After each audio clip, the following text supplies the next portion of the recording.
Hello, good evening and welcome to JoyNews Prime with me, Carlos Caloni. We're live on DSTV, channel 421, GoTV 125, all our social media platforms and around the world on myjoyonline.com. Coming up in the next 30 minutes, 7 Hajj pilgrims confirmed dead in Saudi Arabia and buried according to the Islamic custom. We have a detailed account with a pilgrim currently in Saudi Arabia.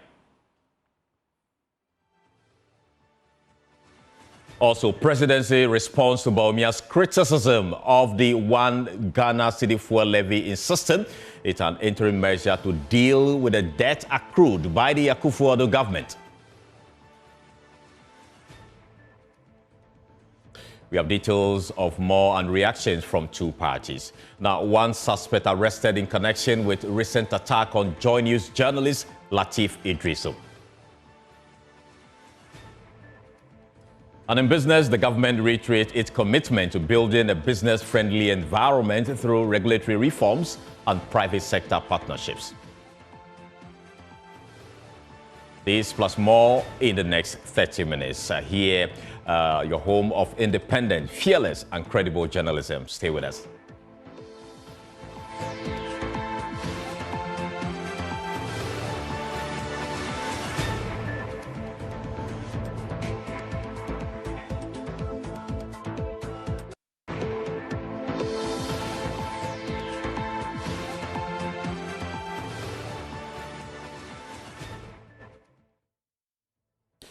Now, the Ghana Hajj Board has confirmed the deaths of 7 Ghanaian pilgrims participating in the 2025 Hajj in Saudi Arabia. The deceased include 5 women and 2 men. The identities of the deceased are yet to be made public. In line with Islamic customs, all 7 deceased pilgrims have since been buried in Saudi Arabia, a standard practice for pilgrims who pass away during the Hajj. Founder of APC, Hassan Ayariga, who is also on this year's pilgrimage, shares more on this development. Yes, it's a tragedy, but then we have been able to maintain and control the situation because we have 7 dead, 5 women, and then 2 men. Actually, if you look at the situation, we are able to say that most of these people who came here and those who died, one way or the other, has some kind of underlying conditions. The first lady who died, she slept, and I think she had some high blood pressure, which she could wake up, and she died in the process. And the other ones, the sun is so hot, and they don't drink a lot of water. But then we have been able to maintain and control the situation because we have 7 dead, 5 women, and then 2 men. Actually, if you look at the situation, you are able to say that most of these people who came here and those who died, one way or the other, had some kind of underlying conditions. The first lady who died, she slept, and I think she had some high blood pressure, which she couldn't wake up, and she died in the process. Then the other ones, the sun here is so hot, and they don't drink a lot of water. When they come here, drinking water is not compulsory. But here, the situation demands that you drink a lot of water so that you can be you don't be dehydrated. But they don't drink water, and they have problems, and it causes a lot of tiredness and then weakness. And right. They fall down, and then before you realize, God. Then we have other situations too who have one was diabetic, he had too much sugar, went too high, and then slept off. The time we realized that one too was another problem. Then other issues that you see, most of these people who came here are old men. Most of those who died, most of the ones we lost, they are aged. And you see, it's a period where these people need to, and they force themselves or their family probably sponsor them to come without knowing that to be able to perform Hajj, you need to be physically okay and then spiritually okay. Others believe that when they come here, because they are not physically okay and medically they are not strong, they believe that coming to the holy space, holy country, they will be healed. And because they believe they'll be healed, they have this spiritual belief that if I'm even sick and I get to Mecca, I'll be okay, I'll be fine. But that is not the situation. Right. The situation has to do with your medical condition, how bad it is and how good it is. Are you with me? Yeah. And so these are some of these beliefs that our old men and old women have. But going forward, I would advise that we look at the age limit for people who can go to Mecca right from Ghana. We screen them and know, look, at this age, you are not physically strong to perform Hajj. Delegate somebody to come and do that for you. And if not, we continue to lose people in this manner. It is not that we've lost young men or young women. No, it is those who have underlying conditions and have serious medical problems. Right. These are the people we lost. 7 is a huge number, but we pray going forward, we don't have to. Right. Based on what you've seen there in Mecca, what age cap would you want the authorities to put on the people who embark on this journey? I think if we use the retirement age of 60, that nobody who is above 60 should perform Hajj. Try as much as possible to be able to perform your Hajj before 60. And when you get to 60, then you delegate somebody to do that on your behalf. It is acceptable for somebody to go and perform Hajj on behalf of another person.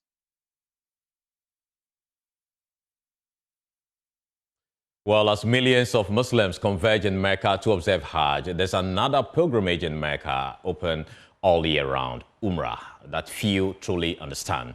JoyNews' Anas Sabit performed this sacred journey guided by Ghanaian scholar Dr. Hadid Abdallah, who calls it Islam's best-kept secret for transformation. Every year, millions converge on Mecca for Hajj, one of Islam's sacred pillars. But there is another pilgrimage flowing year-round, less known perhaps, but brimming with profound significance. Umrah, the lesser pilgrimage. I am Anas Sabit, and I didn't just come to report on Umrah, I came to experience it. The entire journey begins here at Miqat, not with crowds, but with intentions. The simple white clothes is what is referred to as the ihram. It is more than a clothing. It is a state of mind. It strips away worldly distinctions, marking the start of Umrah. Dr. Al-Hadir Abdallah Ismail is a Ghanaian PhD graduate in Quranic tonation at the Islamic University of Medina. He shares with us more about this journey. Prophet ﷺ was the first person to do that in Islam, and it has been a major worship that Muslims do come here to worship Allah. Just like Hajj, Umrah is built on some 5 essential acts, beginning with this pure intention. The Umrah simply means to do 5 things. First of all, to take the intention from the Miqat. And when you reach here, you circumambulate the Kaaba, which is the Tawaf. You did it 7 times. After the Tawaf, you will do 2 rak'at. And after you finish that, you have to go to Safa and Marwa and do the Safa and Marwa 7 times. And the last one is cutting down your hair. So when you do these 5 things, it means you did the Umrah. The second pillar of Umrah is the Sa'i, 7 rounds between Safa and Marwa, retracing Hagar's desperate search of water for her son. Till now, we are benefiting from that water in Marwa. So what Hajar did when she was searching for the water was what we call Safa and Marwa. Today, I circled an ancient stone, ran where a mother ran for her son, and stood where prophets prayed. Dr. Al-Hadir is right. Umrah isn't lesser.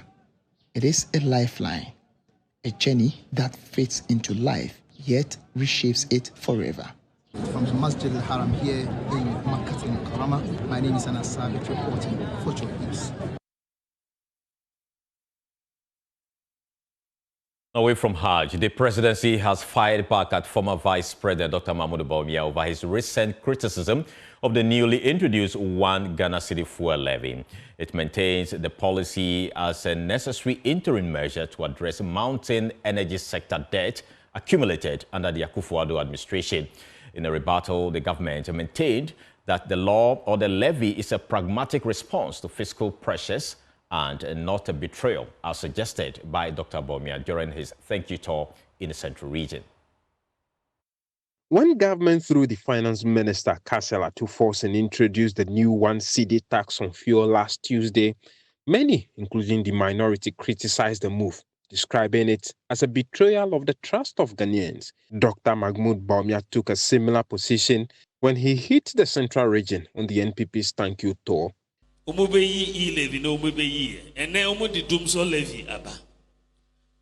It is 8 times the e-levy. And then uto 1 liter of petrol, 1 cedi no ubetria.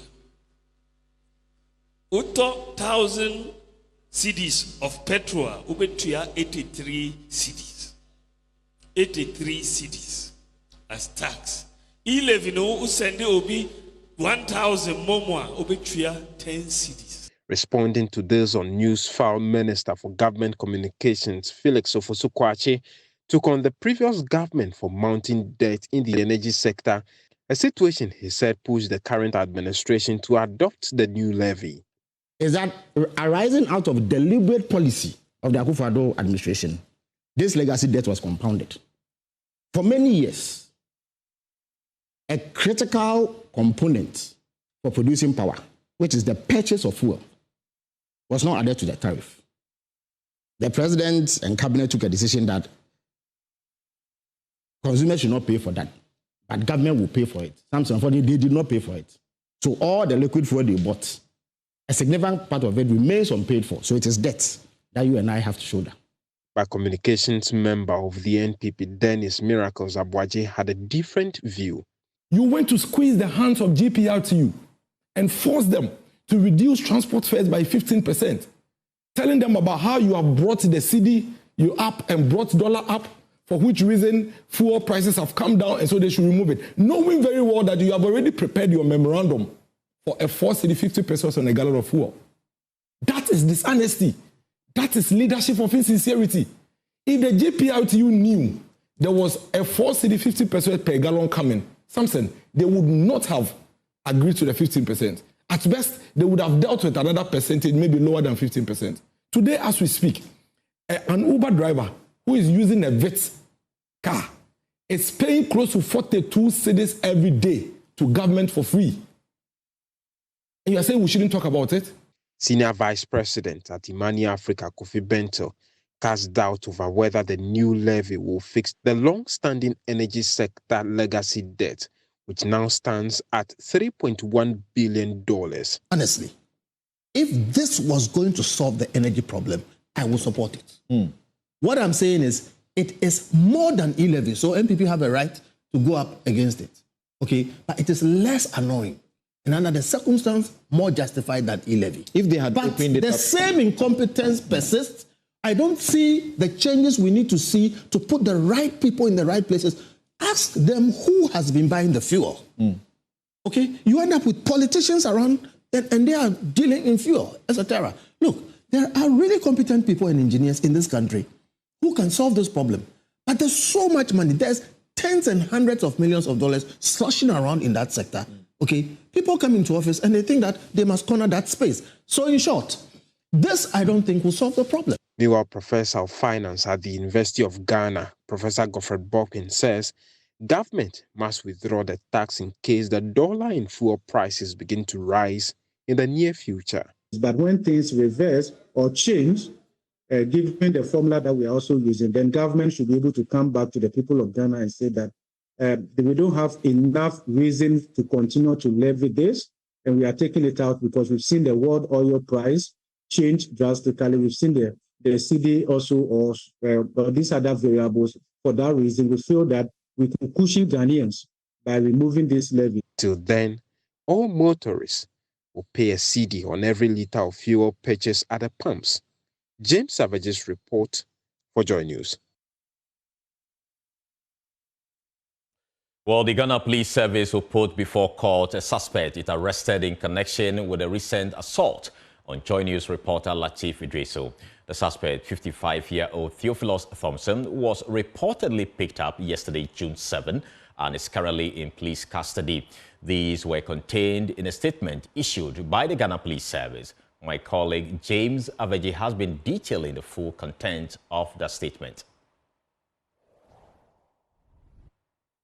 The statement begins by narrating what happened on the night of the 27th of May 2025 when Chairman Wontumi was arrested. The police said, following investigations on 7th June 2025 at about 5 p.m., the Greater Accra Regional Police Command arrested one Theophilus Thompson, age 55, at Jamestown in connection with this particular assault on Latif. Right. The suspect, according to the police, is currently in custody, assisting them in investigation.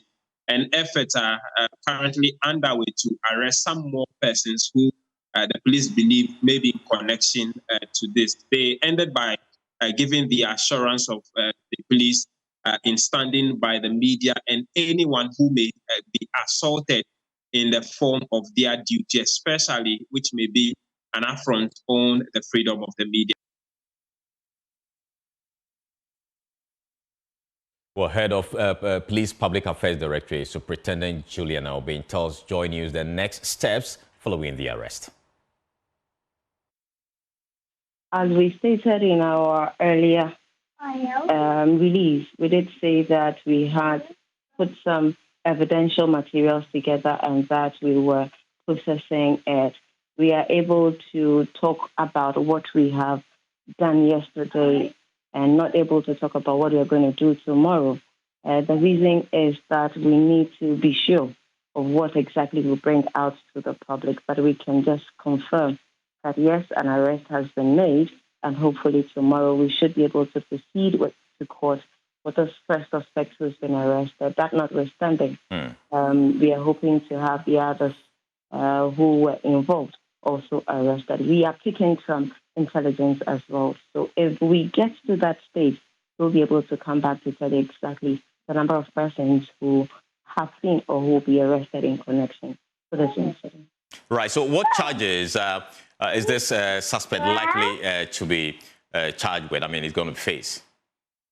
All right. So we still have the investigative team working on this incident. We're yet to go through the Judicial Police, that's our Director for Legal and Prosecutions. At that stage, we are able to come out with more details about the exact charges as investigation is ongoing. But as it is now, your colleague did come to make a case of assault.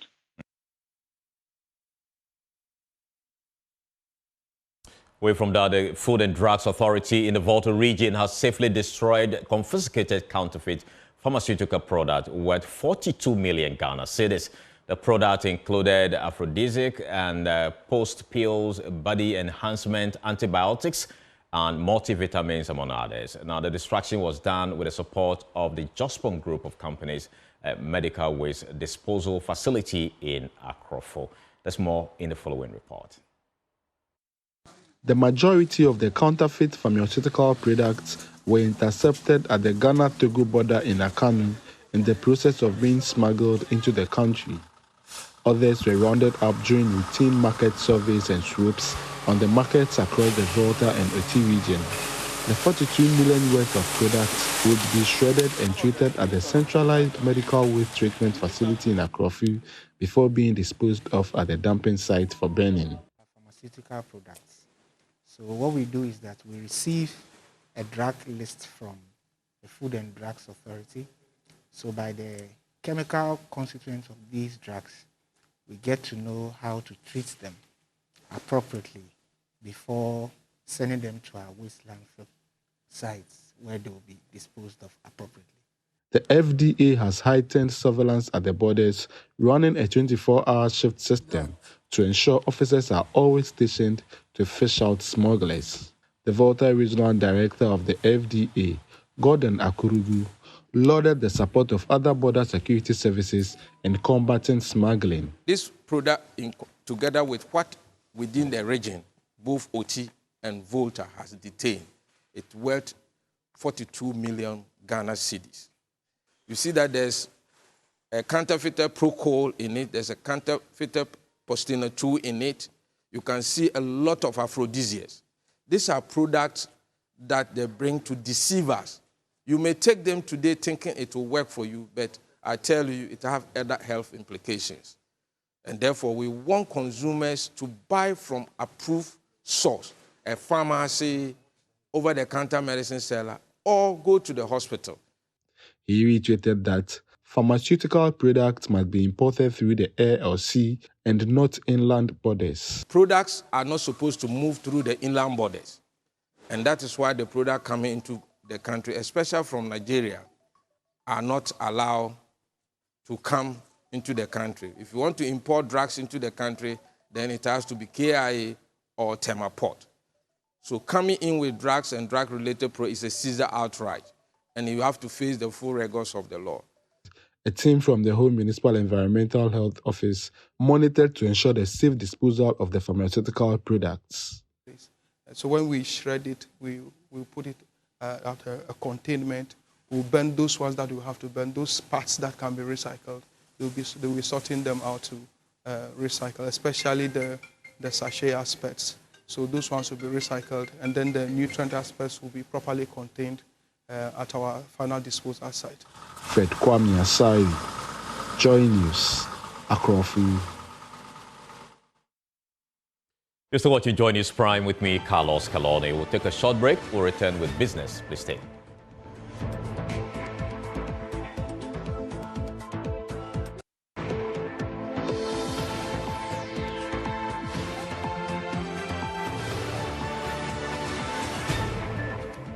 Welcome back, and thank you so much for staying with us. And to some business story, Deputy Minister of Trade, Agribusiness and Industry, Samson Ahi, reaffirmed the government's commitment to a business-friendly environment through regulatory reforms and private sector partnerships. He highlighted these efforts as key to the 24-hour economic agenda aimed at revitalizing the economy and enhancing Ghana's business agility. Mr. Ahi spoke at the 3rd Ghana Business League Awards here in Accra. Organized by Mavins Communications, the 3rd Ghana Business League Awards, themed From Vision to Success, celebrating Ghana's top businesses, brought together government officials and business leaders to honor 41 top-performing corporate organizations. Speaking at the event, Deputy Minister for Trade, Agribusiness and Industry, Samson Ahi, reaffirmed government commitment to fostering a business-friendly environment through regulatory reforms and strategic private sector partnerships, which are key to advancing the 24-hour economic agenda and resetting the economy. Achieving the full impact of this vision depends on establishing robust regulatory frameworks and enhancing institutional efficiency. To this end, the Ministry of Trade, Agribusiness and Industry is implementing comprehensive business regulatory reforms programs. These initiatives is designed to tackle systematic challenges, streamline existing business regulations, and ensure the quality and coherence of new regulations. This reflects the government's unwavering commitment to removing long-standing barriers that have hindered businesses in Ghana from realizing their full potential. In an interview with JoyNews, Mavins Communications Event Director Seth Jojo Danso Asante said the awards aim to empower companies to achieve more, but urged government to stabilize the cedi, to boost business confidence and support the 24-hour economic agenda. We have been organizing these events for the past 5 years. We conduct comprehensive research and look into companies. Now, one key thing government needs to look at is the exchange rate, let's say the dollar to cedi. Now, companies are enjoying a holiday sort of. Business is good now. Now, if government, the BOG, is able to hold our currency well, such that the currency even shouldn't depreciate, but can hold it at the level at which it is, we believe that businesses are going to thrive, and the Ghanaian economy, the Ghanaian business sector is going to be attractive to investors. Some honored business executives, however, urged the government to tackle persistent challenges hindering business efficiency and growth. We are well prepared to actually zoom into or taking advantage of the 24 hours economy. High duties, because we are in the logistics and courier services, we look forward for the government to reduce the high duties we pay at the ports. We do importation, so the dollar rate haven't come down, has drastically helped us. Now you change a few cities, and then you are able to do so many transfers. As bankers, it has to do with tariffs here and there. BOG seeking to put a lot of cap around how we price our services. Recognizing corporate Ghana's achievement is seen as a way to reset and realign businesses to drive economic growth. For Joy News, Carlos Kaloni, Accra. Well, that's all we have time for here on JoyNews Prime. You can log on to myjoyonline.com for more stories. My name is Carlos Kaloni. Thank you so much for watching. Good evening.